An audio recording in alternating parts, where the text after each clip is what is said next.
Mapagpalang gabi po sa inyong lahat mga ka-TFCN. Narito po kami ngayon sa Mubadala Abu Dhabi Open para muli nating matutunghayan ang ating paboritong tennis icons. Sa ikalawang pagkakataon, after 2 years, nagbabalik po si Alex Ayala.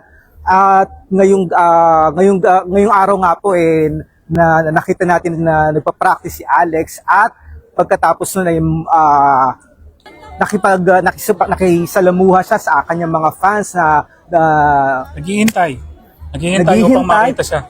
At talaga namang dinagsa siya ng mga kanyang mga fans, dinumog siya ng mga kanyang mga fans, at sabi nga niya sa mga fans niya, kalma lamang po kasi medyo na-excite ang ating mga fans, nagsisiksikan, pero isa rin pong paalala siguro sa mga fans natin, sa ating mga kababayan na manonood at gustong makita ng malapitan ng ating paboritong tennis icon, na medyo konting pasensya, konting tiis, dahil talaga naman pong marami ang nagnanais na makita siya. But at the same time, we have to consider the fact that we need to be a little bit disciplined sa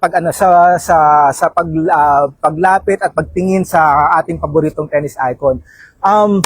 Kasama ko po ako po si Benjamin Canyamaso, at kasama ko po ngayon si Rafi Reyes. Rafi, ano yung na-feel mo na vibe? Since yesterday we were here, no? Kahapon yung unang time natin na nasilayan si Alex Ayala during the scheduled media huddle. So it was a surprise to everyone na lalabas siya, kasi wala talagang nilabas ang organizing committee ng kung sino ang kasama or lalabas dun sa media huddle. And then lo and behold, sinabihan lang kami na be there at before 5 minutes before 3 o'clock. And then right after that, nagulat ang lahat na lumabas bigla si Alex, at nagpa-unlock naman siya ng paanyaya. Kagaya nga ng na-post natin previously sa ating Facebook page, na inaanyayahan niya ang mga Pilipino na manood at suportahan siya sa kanyang laban dito sa Mubadala Open. Rafi, mabanggit ko lang din. When I saw Alex 2 years ago, Alex was already how would I say? Parang diamond in the rough. The game is there, pero parang anong tawag dito? Parang there's something lacking doon sa laro niya. But when I saw her now, just walking sa practice courts, mararamdaman mo yung aura na she's already in one of those elite tennis players. And kitang-kita naman natin yung pinakitang importansya ng Mubadala Abu Dhabi Open. She's included talaga sa mga banners, sa mga streamers na usually we see this sa mga seeded players, sa mga defending champions. Yes, that's correct. Madagdag ko lang, Benj. Nung I think one day before, or yung January 30, I was here nung umaga just to check yung kanilang preparations. And maski ako nagulat. Kasi pag papunta ka pa lang dito sa venue, you could see her face all over. Talagang meron siyang sarili niya na branding, sarili niyang identity. And then when I came here, ayan, ito, as you can see at our back, nandyan na siya. Not unlike yung 2 years back. Maski ako nagulat din talaga. And yung kumindig talaga balahibo ko. Ika nga, sabihin na natin, Filipino pride it is. Sobrang saya. Same here. Ngayon po, makakasama din natin ilan sa mga na-meet na natin nung unang naglaro dito sa kanyang debut match 2 years ago, si Alex Ayala. Sir Steve. Mr.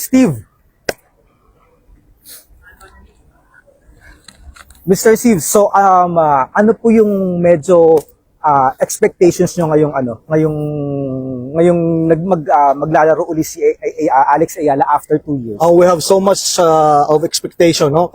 Pero ayaw lang nating ma-pressure si Alex, no? Ayaw nating ma-pressure yung player natin. Pero sa ngayong tournament na ito, unlike last 2 years, ready siya. She has the power, she has good serve, at pinaghandaan niya to kasi sabi nga niya nung last namin na meeting diyan sa pavilion, she said that I will be back stronger, sabi niya, and she's back. Yeah. At saka sobrang excited yung mga tao. Imagine yesterday nandiyan kami sa practice area. It's the first time here in Mubadala. I've been watching this Mubadala Open since Mubadala Open exhibition until this time na meron na tayong WTA. First time kong nakita na nag-practice ang isang player na may 8 security guard na nakabantay. This is something different. Napaka-exciting pakinggan at makita mo yung excitement ng tao, hungry yung tao, as well as Alex Ayala is so hungry for this win.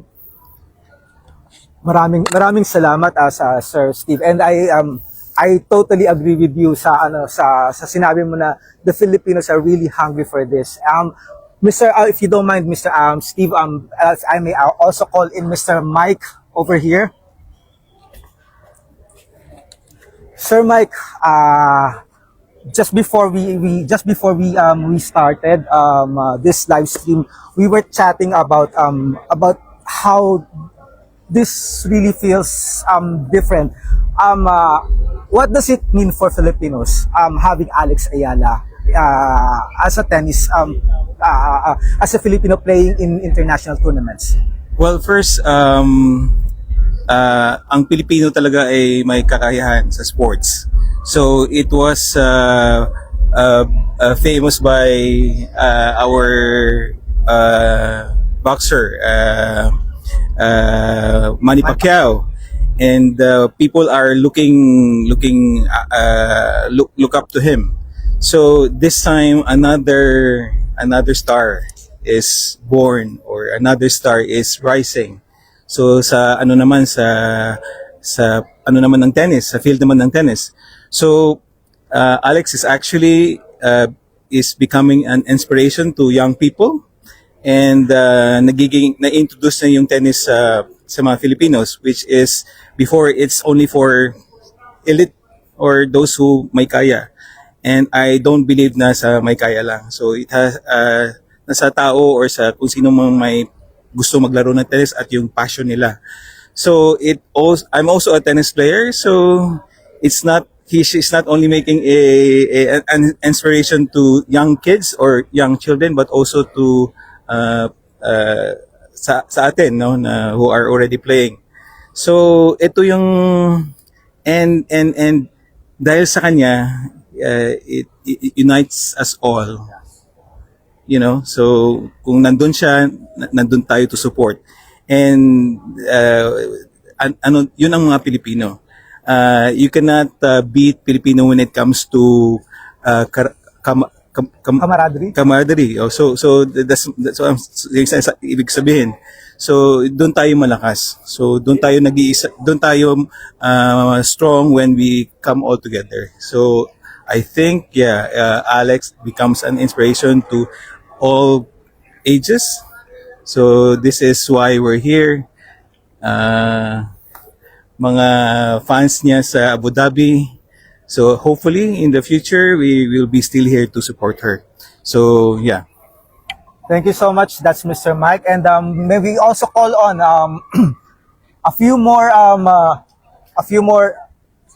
sir. Thank you, sir. Hello, guys. All right. Po, good evening. If you can move in, can you just give us your name first quickly? Hello, I'm Mark. I'm Marvy. I'm Castor. Pin. All right, guys. First of all, are you guys watching tomorrow? Yes! Mag-ilib kami.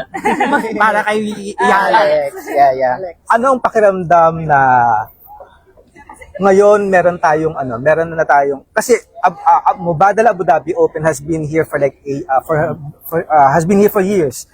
Pero ano yung pakiramdam na this time meron tayong chinicheer na talagang our very own?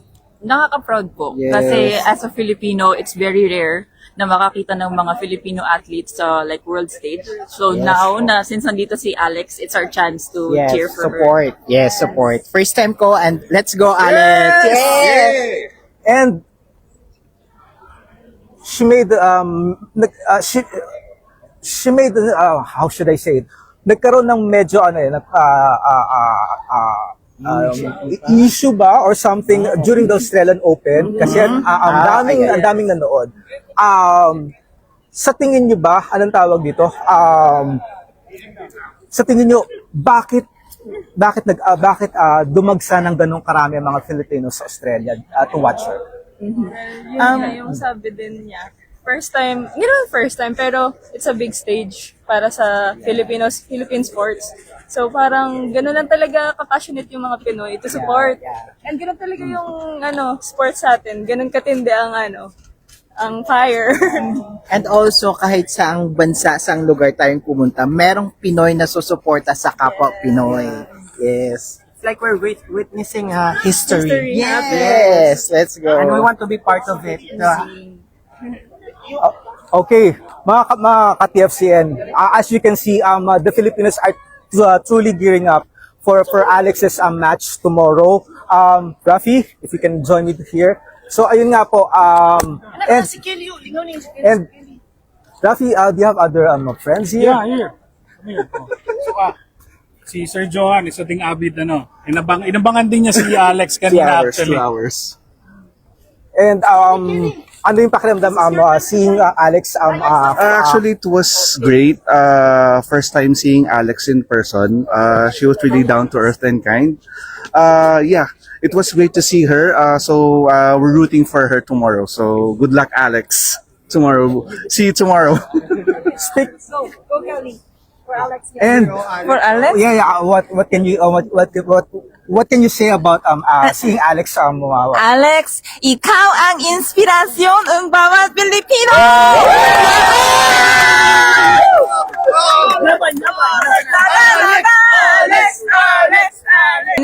My name is Kelly from South Korea. Good luck, Alex!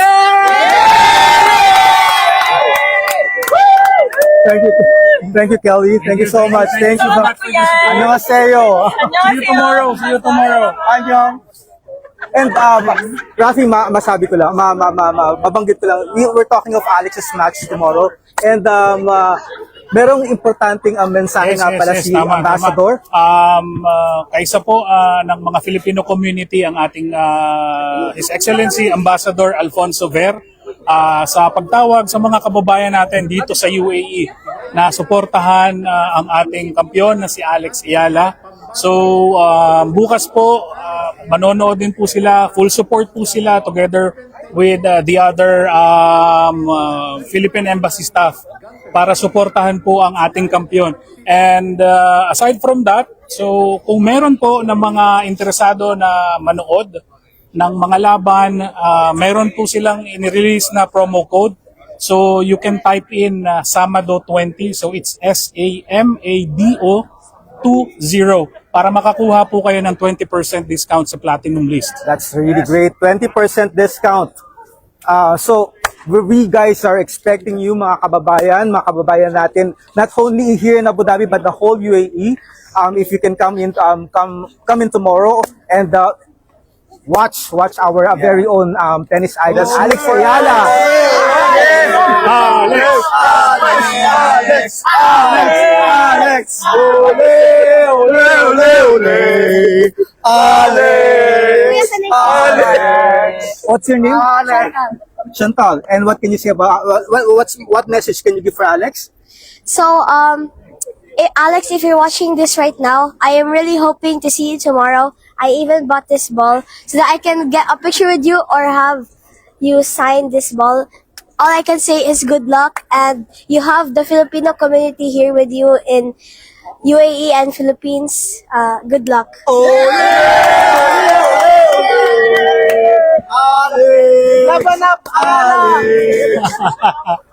At yun nga po mga ka-TFCN, mula dito sa Abu Dhabi, UAE, ako po si Benjamin Canyamaso, kasama si Rafi Reyes.